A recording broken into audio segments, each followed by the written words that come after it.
आदर्श व्यक्ति आदर्श समाज, जो शीर्षक इस तीसरा भाग। आज समाज आदर्श कैसे बने। जब मनुष्य में संस्कारों की कमी आ जाती है, जब मनुष्य संस्कार विहीन हो जाता है, तब से समाज गिरना भी प्रारंभ हो जाता है। समाज गिरने लगता है। मनुष्य का चरित्र पतन के कगार पे पहुंचने लगता है। इसलिए हमें अपने बच्चों को पहले संस्कार देना चाहिए। आज हम अखबारों में पढ़ते हैं, मोबाइल में देखते हैं, टीवी में देखते हैं, पिता ने अपनी पुत्री के साथ अनुचित कार्य किया, भाई ने अपनी बहन के साथ अनुचित कार्य किया, और यहाँ तक भी पढ़ने को मिलता है कि भाई ने बहन के साथ शादी कर ली, बहन ने भाई के साथ शादी कर ली। यहाँ तक भी मैंने सुना है और पढ़ते हैं कि चाची ने भतीजा के साथ शादी कर ली, भतीजा ने चाची के साथ शादी कर ली। वो संसार की लोगों, विचार करो, ये समाज कहाँ तक गिरता जा रहा है।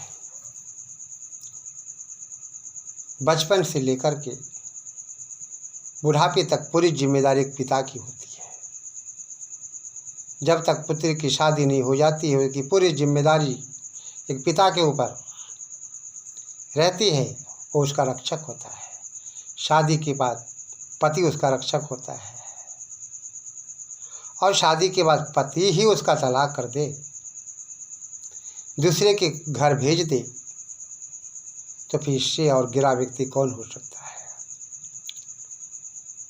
संस्कृत में पा शब्द है। पा का अर्थ होता है रक्षा करना। पा का अर्थ होता है रक्षा करना। पा से बन गया पाती। पाती ये संस्कृत का शब्द है, रक्षा करता है। इसका रूप चलता है पठती की तरह। पठती, पठता, पठन्ति, पठसी, पठथा, पठत, पठामी, पठावः, पठामा।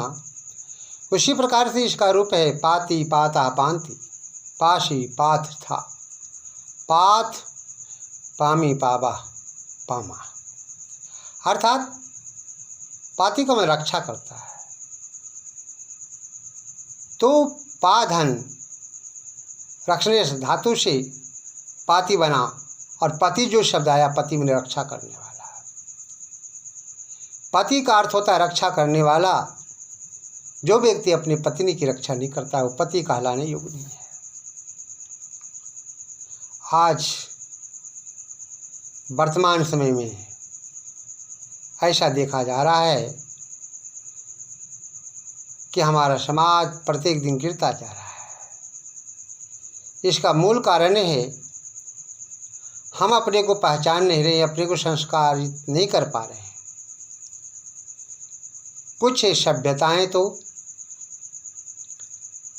हमारे हिंदू भाइयों पर भी लागू होते जा रहे हैं, जिसको हम सभ्य नहीं कर सकते हैं। जिस प्रकार से मुसलमानों में आपने सुना है, और जैसा वो लोग कहते भी हैं कि कुरान में भी लिखा है, हमारे मजहब में लिखा है कि चचेरी फुफेरी ममेरी बहन के साथ शादी करने में कोई बुराई नहीं है। लेकिन हमारा वेद ये कहता है कि हमारी जो शादी, हमारा विवाह संस्कार जो है, 7 पीढ़ी तक नहीं होनी चाहिए। आज हम अमन संस्कृति को अपनाते जा रहे हैं, पाश्चात्य संस्कृति को अपनाते जा रहे हैं, जबकि हमारी संस्कृति बहुत पवित्र संस्कृति है। हम अपने संस्कृति को हम अपनी संस्कृति को प्रतिदिन भूलते जा रहे हैं। हमारा आदर्श गिरता जा रहा है। हम अपने को समझ नहीं पा रहे हैं कि हम हैं क्या।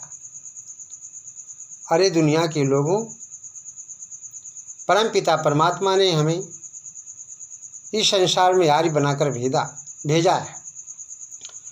आर्य का मतलब होता है श्रेष्ठ। और जय स्वामी दयानंद आर्य समाज की स्थापना किया, श्रेष्ठ व्यक्तियों के समूह को हम आर्य समाज कहते हैं। इसको हम आदर्श समाज भी मान सकते हैं। जिसमें आदर्श की बात हो वो आदर्श समाज है। तो आर्य समाज में जो आदर्श की बातें बहुत आती हैं, यह विचारणीय विषय है कि हम अपने को संस्कारित नहीं कर पा रहे हैं। जब हम अपने को संस्कारित नहीं कर पा रहे हैं तो हम अपने बच्चों को कैसे संस्कारवान बना सकते हैं, चरित्रवान कैसे बना सकते हैं। यह समाज तभी अच्छा बन सकता है जब पहले हम स्वयं को सुधारेंगे। लेकिन स्वयं को कौन देखता है। लोग केवल दूसरों की बुराई करना ही अपना लक्ष्य समझते हैं। इससे क्या ऐसे व्यक्ति प्रशंसा के पात्र बन सकते हैं? कदापि नहीं। वर्तमान समय में हम अपने को नहीं समझ पा रहे हैं। अपने को समझने के लिए हमें वेदों के सिद्धांतों को अपनाना होगा, महापुरुषों के पद चिन्हों पे चलना होगा। आज समाज में जातिवाद है। जातिवाद पूरा फैलता जा रहा है। जातिवाद के आधार पे नेताओं को वोट मिलते हैं। यदि जातिवाद के नाम पे लोग या वोट देने वाले वोट देने लग जाते हैं या लगे, तो क्या समाज का उद्धार हो सकता है? कदापि नहीं। हमें समाज के उत्थान के लिए, समाज के निर्माण के लिए, समाज के कल्याण के लिए, देश के उत्थान के लिए हमें अच्छे उम्मीदवार को देखना चाहिए। जातिवाद नहीं मानना चाहिए। अगर आप समाज का कल्याण चाहते हैं, राष्ट्र का कल्याण चाहते हैं, तो उम्मीदवार को देखिए कौन उम्मीदवार अच्छा है, कौन ईमानदार है।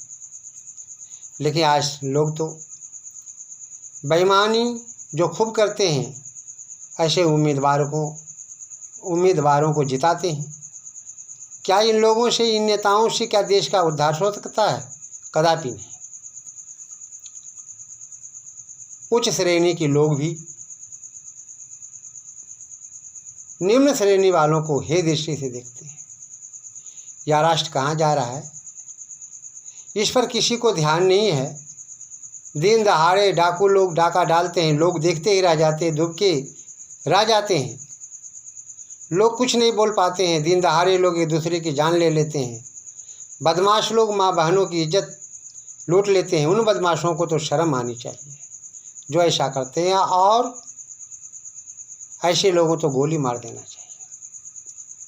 बदमाश लोग माँ बहनों की इज्जत लूट लेते हैं, उन बदमाशों को तो शर्म से मर जाना चाहिए। लेकिन ऐसे लोगों को समाज के लोगों का कर्तव्य होता है कि समाज से बहिष्कार करना चाहिए या उसे मार देना चाहिए।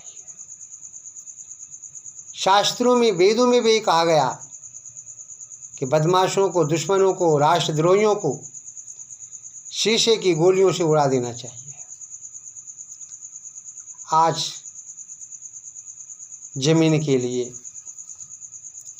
एक भाई दूसरे भाई का कत्ल कर देते हैं। कहने का आशय है कि हम अपने को आदर्शवान कैसे बनाएंगे। हम यदि अपने को आदर्शवादी बनाना चाहते हैं तो हमें संत महर्षियों की पद चिन्हों पे चलकर हमें भी अपना जीवन ऐसा बनाने का प्रयास करना चाहिए। लेकिन हम ऐसा नहीं कर पा रहे हैं। ऐसा करने के लिए हमें विज्ञों के मार्गों पे चलना होगा। समाज को आदर्श बनाने से पहले स्वयं को आदर्शवादी बनाना पड़ेगा। चरित्र को उत्तम बनाना पड़ेगा। दूसरों की माँ बहनों को अपनी माँ बहन समझना होगा,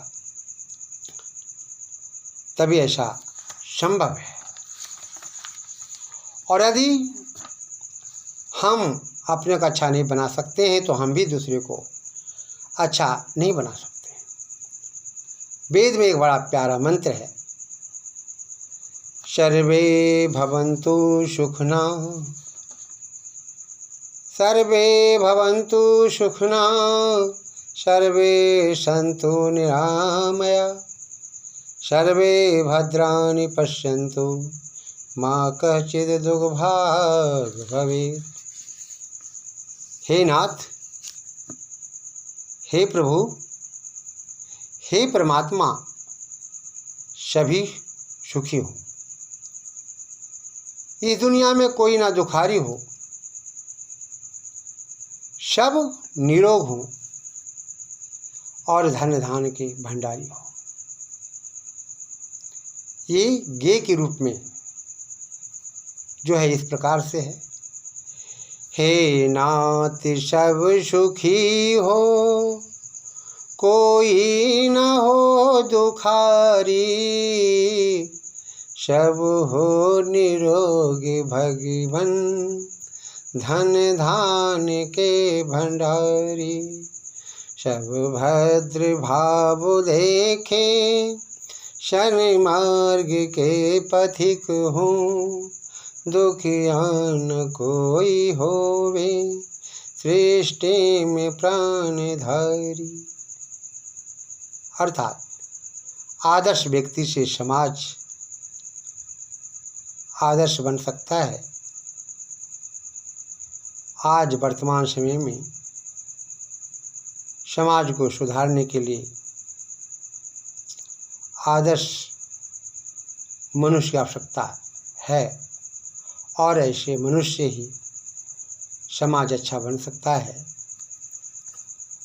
अब जो शीर्षक मैंने दिया है,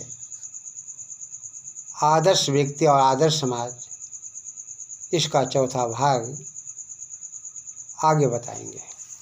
इति ओम।